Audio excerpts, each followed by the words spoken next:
Rewmi 24 TV. Bismillah dal leen ak jàmm ci xibaar dimanche 19 novembre mu mel ne rek waa Pastef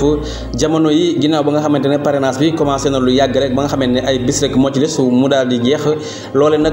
parrainé wuñu woon benn yoon ngir di xaar candidat bu mag bi di Ousmane Sonko waaye nag dogal yi ñu jot rek mooy kii di Bassirou Diomaye Faye ginnaaw ba nga xamante ne ñoom 5 candidats wu Pastef yi yëpp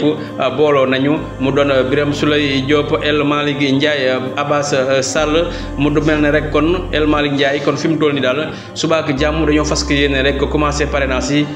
nag ki ñu nar a parrainel mooy kan Bassirou Diomaye Faye mii moom rek la ñu kon def li nga xamante ne mooy